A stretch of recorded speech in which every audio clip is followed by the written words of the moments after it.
Steam rises from my chamomile tea, curling into the autumn twilight. The lake stretches before me, dark water lapping at my cottage's shoreline.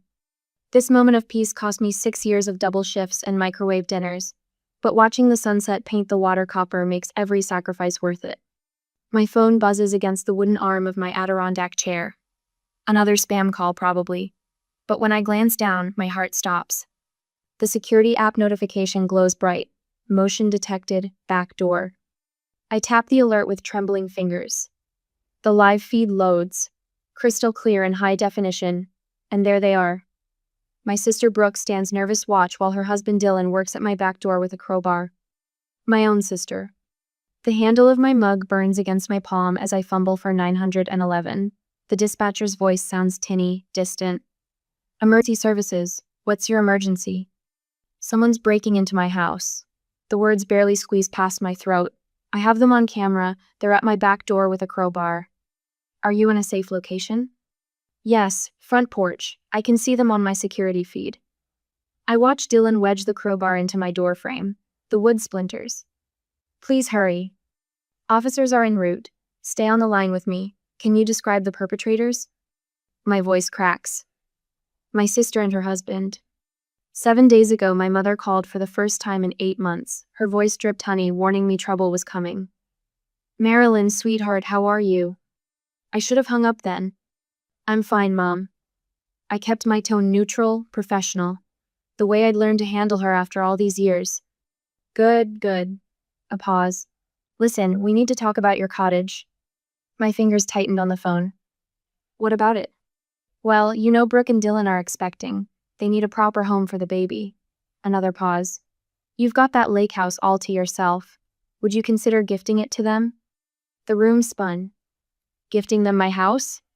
Family hubs family, Marilyn. Don't be selfish. Selfish. The word she used when I wouldn't let Brooke copy my homework. When I wouldn't loan her my car. When I wouldn't drain my college fund to bail out her first husband. Number. The word came out sharp final. This is my home. I worked for it. You always were stubborn. Mom's voice hardened. Family doesn't turn their backs on family. Really?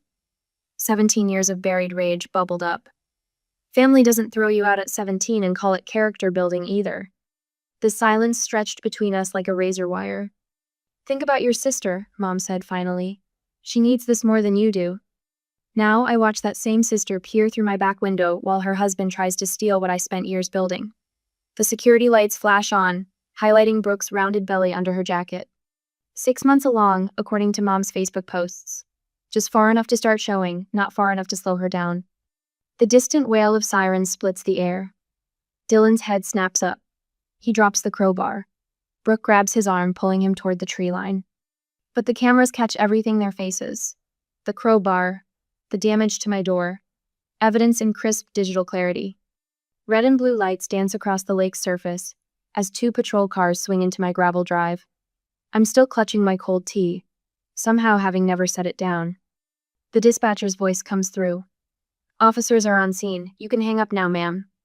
I watch them search the woods with flashlights. Find the crowbar Dylan dropped in his panic. The younger officer takes photos while his partner asks me questions. I answer in a voice that sounds far away, detached. Yes, that's my sister. Yes, I want to press charges. Yes, I have the security footage. You did the right thing, ma'am. The older officer's face is kind. Family or not, breaking and entering is a crime. They leave me with a case number and a promise to patrol past the cottage through the night. I stand in my kitchen, jumping at every creak of the settling house. My phone lights up again and again. Mom's number. Mom's number. Mom's number. I let it ring. On my coffee table, blank restraining order forms stare up at me. The police left them just in case. My hand hovers over the stack of papers, trembling with 17 years of accumulated pain. The phone rings again, but this time, I'm done answering. Attorney Tom Whitaker's leather chair creaks as he leans forward, sliding his reading glasses down his nose. Morning sun streams through his office window, highlighting dust motes that dance above stacks of manila folders. His desk calendar still shows 1985. The year hasn't mattered here since the Reagan administration. Your mother's getting creative with the truth, Marilyn. He taps his iPad screen, incongruous against the vintage furnishings. Look at what your sister posted yesterday.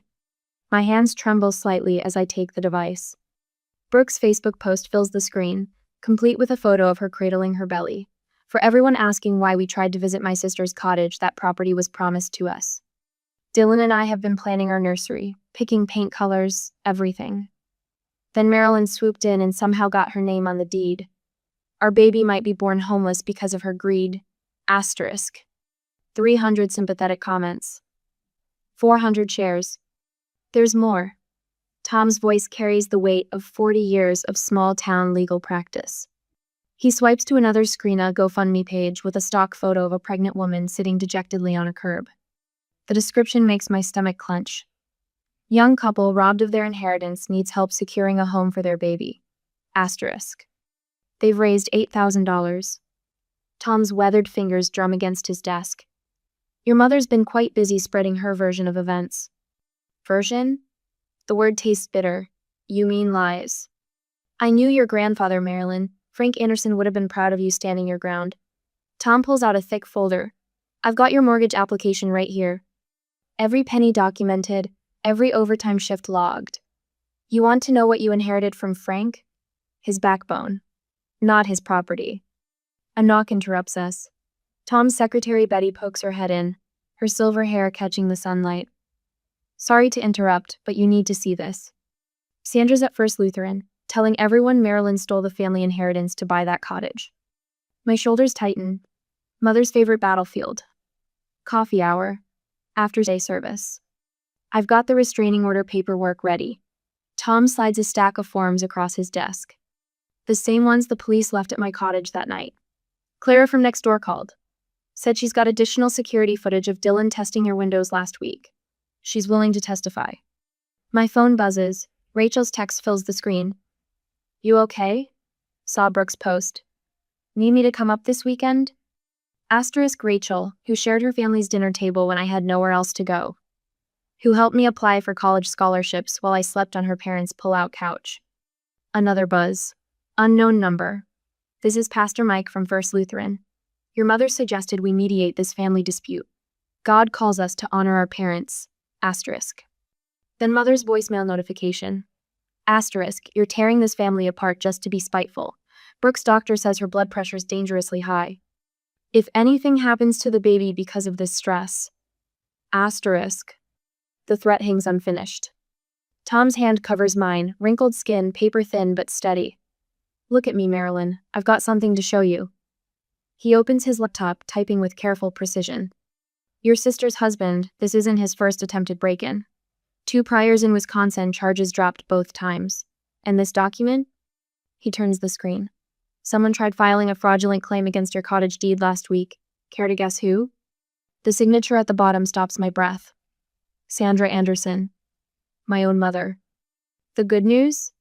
Tom closes the laptop with a satisfied click. Your property rights are ironclad. I made sure of that at closing. The sheriff's adding extra patrols past your place's small town. Word gets around when someone threatens one of our own. One of your own? My voice catches. You think I've forgotten? You were in my granddaughter's class. Honor roll every semester, even after. He clears his throat. Even after you had to leave home. This town remembers, Marilyn. Sandra can spread all the gossip she wants at First Lutheran. Truth's got a way of rising to the surface up here. The restraining order forms wait on his desk, stark black text against white paper. Legal language that can fence out family. Protection measured in court-mandated distance. Tom's ancient printer whirs to life, spitting out copies of Brooke's social media posts, mother's voicemails transcribed into evidence. A paper trail of betrayal, documented in triplicate. Sometimes Tom says quietly, the hardest thing isn't earning what's yours, it's protecting it from the people who think your success belongs to them. My pen hovers over the restraining order forms. 17 years of accumulated pain crystallized into legal declarations. The weight of the pen matches the weight in my chest. Outside Tom's window, an American flag snaps in the Minnesota wind. The same flag that flew here when I was a teenager, walking past this office to my after-school job at the diner.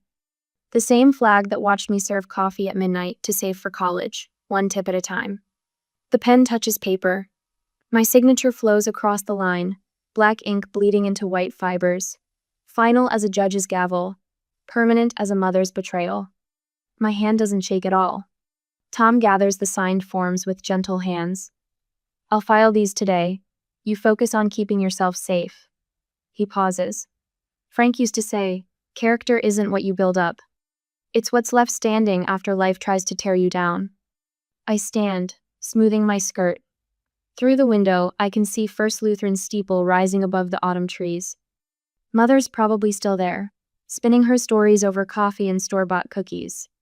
Brooks likely posted 3 more times about her homeless baby. But for the first time, since that security alert lit up my phone, my shoulders feel straight. Tomorrow, I'll wake up in my cottage. I'll drink my coffee on my porch. I'll watch my sunrise paint my lake gold. Let them talk. I've got the truth, Tom Whitaker, and a restraining order on my side. And I've got something else, too. The same steel in my spine that made a 17-year-old girl choose freedom over false family peace. The same determination that turned overtime, shifts into mortgage payments. The same quiet strength that turns a cottage into a fortress, board by board, nail by nail. Mother always said I was too stubborn for my own good. She was right about that, at least. Sandra's heels click against the polished floor of Anderson Financial Group. My coworkers' heads snap up from their monitors, following her progress through the cubicle maze. The scent of her Chanel number 5 reaches me before she does. Marilyn Ruth Anderson, her voice carries across the office. We need to talk about what you're doing to this family. I keep typing, eyes locked on my spreadsheet. 3 more figures to verify before sending this report. Behind me, whispers ripple through the break room. I said we need to talk. Sandra's palm slaps my desk. A photo of my cottage tips over. Mrs. Anderson? My boss appears at my cubicle entrance. I'm afraid I'll have to ask you to leave. This is a family matter.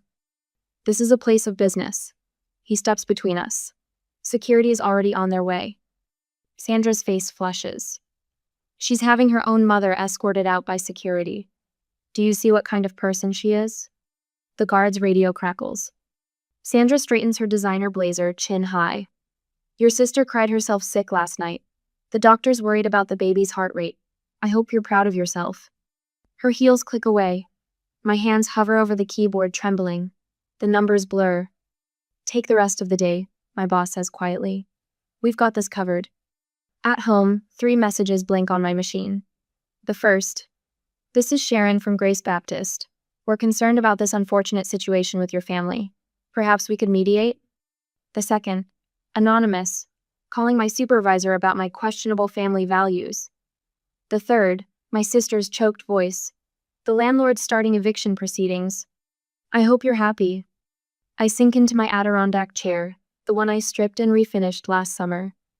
The lake mirrors the sunset, peaceful despite everything. A memory surfaces. Me at 17, balancing 3 plates of truck stop meatloaf, praying for decent tips. The overnight shift manager letting me sleep in my car between doubles in the back lot. My phone buzzes. Rachel. I'm driving up this weekend, no arguments. The hardware store owner waves me over when I stop for deck sealer the next morning. That brother-in-law of yours tried to buy supplies here yesterday. Told him his money's not good at my establishment. He rings up my purchase. My granddaughter got pushed around by family too. Sometimes standing your ground is the only way. I'm weeding the cottage garden when Sandra's Lincoln pulls into my gravel drive. The thorns of a stubborn wild rose scratch my palms as she approaches. Brooke is facing court and eviction. She stands over me, casting a shadow across my tomato plants. You're being cruel. I sit back on my heels.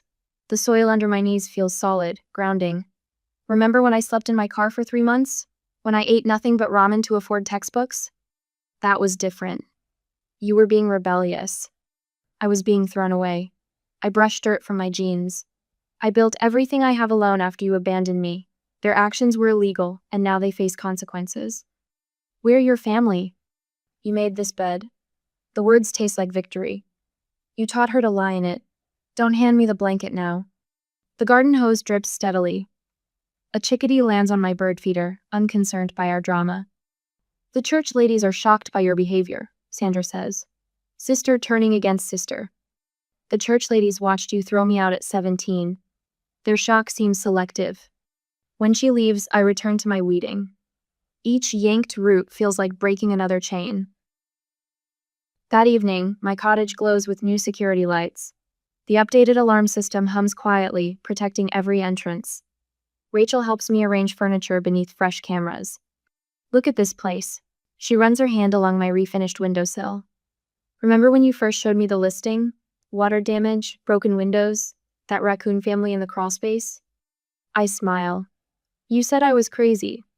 You were, she bumps my shoulder. But the good kind of crazy. The kind that builds something from nothing. The next morning, a certified letter arrives from my attorney. Official warning to Sandra about trespassing. My hand doesn't shake as I file it away. Days pass. My coworkers form a protective wall of silence when Sandra calls. The rumor mill shifts. Did you hear how she worked her way through college? Have you seen what she did with that rundown cottage? The local paper runs a feature on restoration success stories.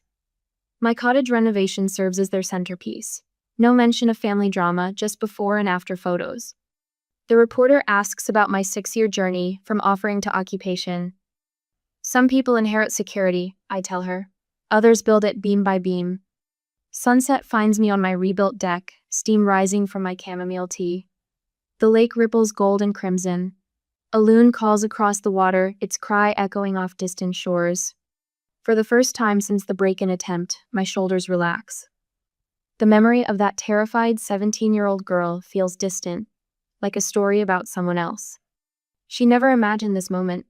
Strong walls, solid roof, security system, property taxes, paid in full. My phone buzzes. Sandra's number. I silence it without a second thought. The wind chimes my hardware store friend gave me tinkle softly. For keeping watch? He'd said. When you're too tired to. Their gentle music mingles with lapping waves and rustling leaves. I lean back, breathing in the peace I've built. Not just my sanctuary, me vindication. Every nail driven, every board replaced, every garden bed planted stands as testament. They wanted to take it, but they couldn't. Because this strength, I built it myself, one painful lesson at a time. The security lights click on, illuminating my garden. Moths dance in their glow while crickets sing back up to my wind chimes. Nature's symphony plays on, undisturbed by human drama. Inside my cottage, the restraining order hangs framed beside my first property tax bill. Odd choice of decor, perhaps, but every time I pass them, my spine straightens a little more. They remind me that I'm not that scared teenager anymore. I'm the woman who built this, who defended it, who finally learned that disappointing toxic family feels a lot like freedom. The last light fades from the lake. My tea has cooled, but I'm not ready to go inside yet. This moment feels too precious to abandon. The security system keeps its quiet vigil while I savor the victory of finding my voice, of standing my ground, of building something no one can take away. Not all family is bound by blood. Some, like this sanctuary by the water, we build ourselves, board by board, until it stands strong enough to weather any storm. My pen scratches against the legal pad, each line filled with times, dates, and details. Another text from Brooke lights up my phone. Why won't you just talk to us? I add it to the log, along with the timestamp. Documenting everything feels cold, mechanical, but Tom Whitaker's words echo in my head. Your memory isn't evidence, your records are. The cease and desist letters went out yesterday. 12 identical envelopes to 12 relatives who shared Brooke's fundraiser claiming I stole the cottage. My hands shook signing each one, muscle memory from years of trying to please these people warring with my need to protect myself. My security cameras ping. I glance at the feed Sandra's Lincoln Navigator crawling past my driveway for the 3rd time today. The system captures everything. License plate, timestamp, clear view of her face through the windshield. I forward the footage to Tom. Your mother's circling again? Rachel's voice crackles through my phone speaker. Like a vulture at a picnic, I rub my temples. She called the church ladies. They're planning an intervention to save my soul. How's the therapist working out? I glance at the workbook Dr. Chen assigned, its pages filled with my handwriting. She says I'm making progress. Yesterday we talked about the Christmas when I was 14, when Mom gave Brooke my violin because she wanted it more. The memory still stings, but the edge has dulled. Apparently, giving away other people's possessions is a textbook control tactic. A rhythmic knock at my front door makes me jump. Through the security camera, I see Mrs. Abernathy from 3 houses down, clutching a stack of papers. When I open the door, her weathered face crumples. "I thought you should see these." She hands me a pile of anonymous letters. "They've been showing up in everyone's mailboxes. Terrible things about you, dear. But we all remember when you spent that whole weekend helping Frank fix his boat lift. We know who you really are." The letters drip with accusations. "I'm destroying my family. I'm jealous of Brooke's baby. I'm a bitter woman who'll die alone." Each one typed, unmarked, cowardly. I add them to my evidence file. My work phone buzzes Dylan's mother. Again. According to the receptionist, she's called 6 times this week to report my harassment of her innocent children. My boss finally blocked the number after she threatened to contact the board of directors. I flip open my laptop to check my email. Brooke's latest video pops up on Facebook. Tears streaming, hand cradling her belly, begging me to stop this madness before it's too late. The comments section floods with sympathy. Only a monster would hurt a pregnant sister, they say. A heartless woman who values property over family. Sandra's latest attempt arrives in a manila envelope amid old report cards, dance recital photos, Brooke and me in matching Easter dresses. A handwritten note. "Remember when we were a real family?" I slide them into a drawer without looking too long. Memories can be weapons too. The newspaper calls at noon. They're investigating the attempted break-in, following up on reports of harassment. "This happens more than people think," the reporter says. Elder financial abuse often starts with family members claiming they deserve the victim's property. I'm not elderly, but the pattern fits. While I talk, my community Facebook app lights up. Linda from the hardware store has started a thread. "Standing with local businesswoman against family fraud." Comments pour in. Stories of other inheritance fights, property disputes, siblings stealing from siblings. Then someone shares the link. Dylan's Priors. 3B.S. in Wisconsin. 2 domestic violence charges, dropped when witnesses recanted. The fundraiser Brooke started vanishes within hours, flagged for fraudulent claims. "Your restraining order violation report came in." Tom's voicemail crackles through my speaker. "Dylan was spotted within 100 yards of your property last night. Officers are adding it to the charges." My Aunt Susan texts, "Can we talk? Without your mother knowing?" Then Uncle Robert, "There's more to this story, isn't there?" Cracks in Sandra's carefully crafted narrative, spreading like fissures in lake ice. The voicemail comes at sunset. Sandra's voice sounds smaller, stripped of its usual authority. "Marilyn, please, can't we discuss this privately? Just us?" A pause. This is getting out of hand. Brooke's text follows. "I know I messed up, but if you just listened when we asked nicely." Still manipulating, still blaming. Some habits run too deep to break. The church ladies don't bring pamphlets anymore. Mrs. Peterson, who taught my Sunday school class 20 years ago, stops by with banana bread and an apology. "We didn't know the whole story. I'm sorry, honey." I sit on my deck as evening settles over the lake, holding the business card for the women's shelter where I've started volunteering. The director wants me to share my story with their support group. "Sometimes walking away is the strongest thing you can do," she told me. My phone buzzes again, Sandra calling. The same number that hasn't changed since I was 17, standing in the rain with a duffel bag and nowhere to go. I silence it without looking. Through my window, I see my reflection, shoulders straight, head high, unfolding into the woman that scared teenager never dreamed she could become. The lake ripples silver in the gathering dark. Somewhere on the other shore, a loon calls long and clear and free. Sandra stands on my front porch, Bible clutched to her chest like a shield. Pastor Mike hovers behind her shoulder, his weathered face arranged in what he probably thinks is a neutral expression. The late afternoon sun catches his silver hair, creating a halo effect that would be almost comical if my stomach wasn't twisted in knots. "Marilyn." Sandra's voice wavers. "Please, just hear us out." The security camera above my head whirs, tracking their movements. I think of the footage stored on my cloud drive. Dylan with his crowbar, Brooke's face pressed against my back window. My fingers tighten on the doorframe. 5 minutes, I say. Sandra practically wilts with relief. Brooke's blood pressure is dangerously high. The doctor says the stress. She trails off, dabbing at her eyes with a tissue that appears from nowhere. Your future niece or nephew. 10 more seconds and I'm closing the door. Pastor Mike clears his throat. Marilyn, we're here as mediators. The church community is deeply concerned about this family situation becoming a matter of public record. A bitter laugh escapes before I can stop it. You mean the attempted burglary? That ship sailed when they brought the crowbar. Now, sister, Pastor Mike starts, but I cut him off with a raised hand. Come inside, both of you. Their footsteps echo on my hardwood floors. I spent 3 weekends sanding and refinishing by hand.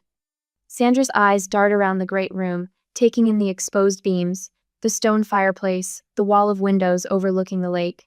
Her mouth tightens at the corners. Sit, I gesture to the couch. They perch on the edge like nervous birds while I remain standing. Before you say another word, I have something to show you.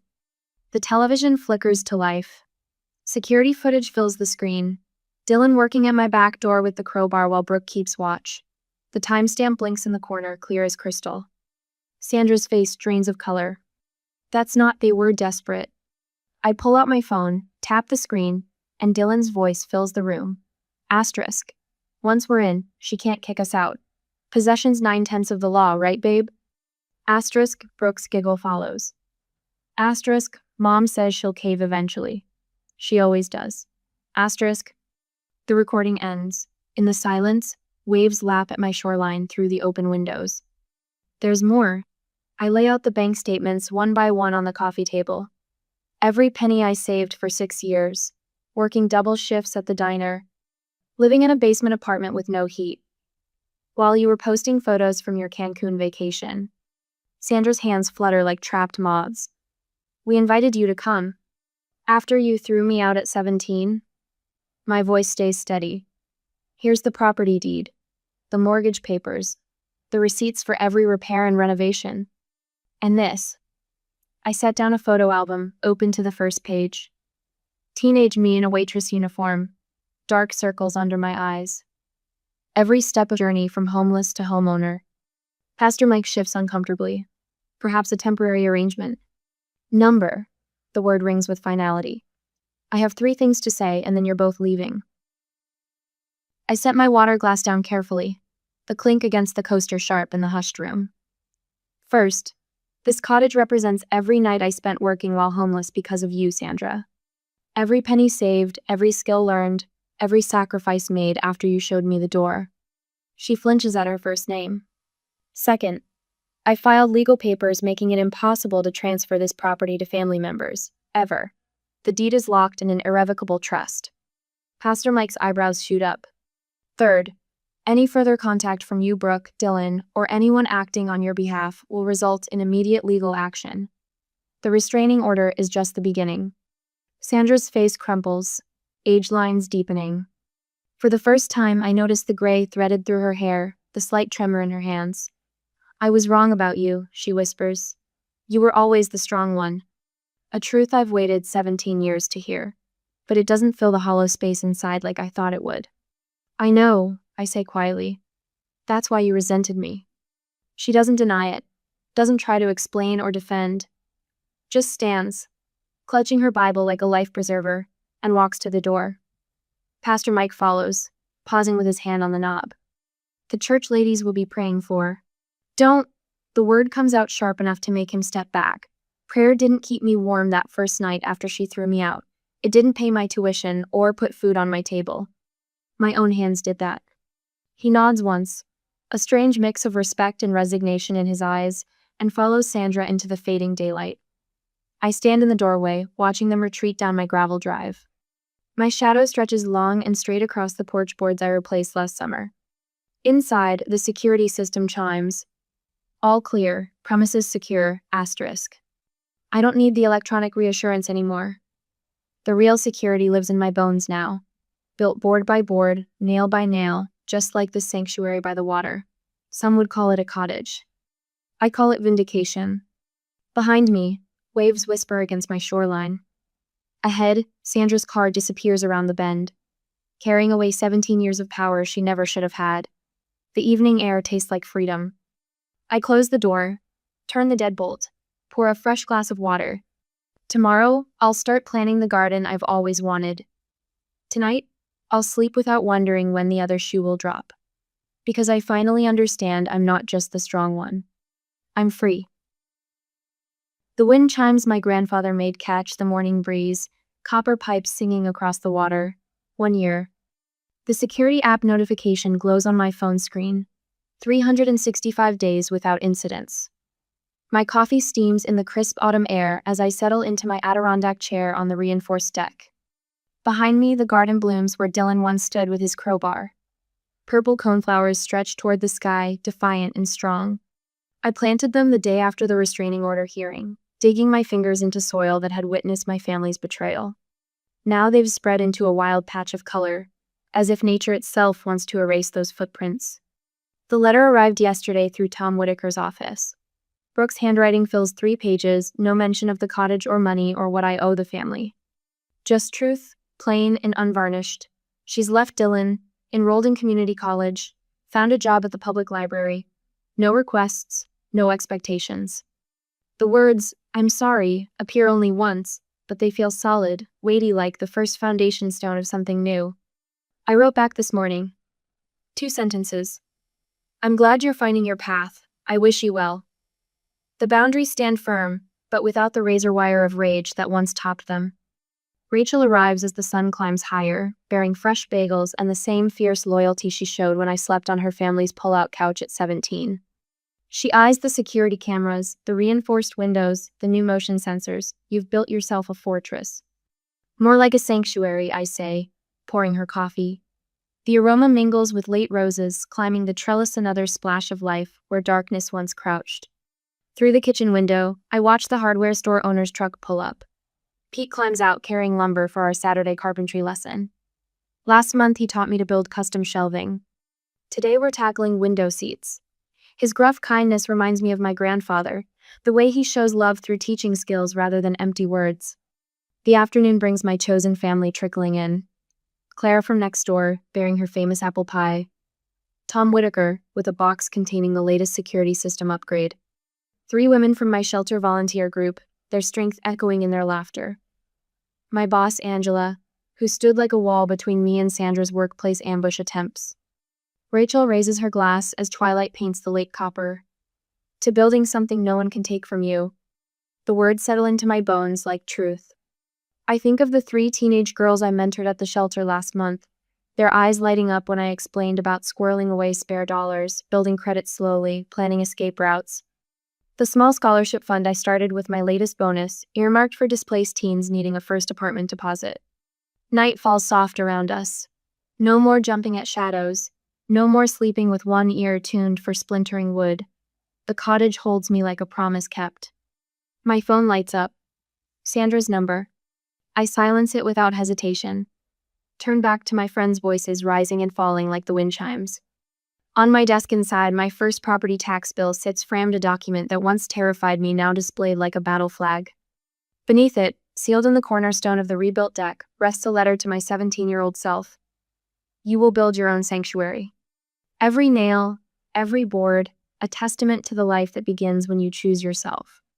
Not all family flows in bloodsome rises and hammer swings and paint strokes, in the solid thunk of doors that open and close at your command. The lake whispers against my shoreline, constant as a heartbeat. Some call it a cottage. I call it vindication. Every nail, every board, a testament to the life I built after they showed me the door. Not all family is bound by blood, some is built board by board, just like the sanctuary by the water. The china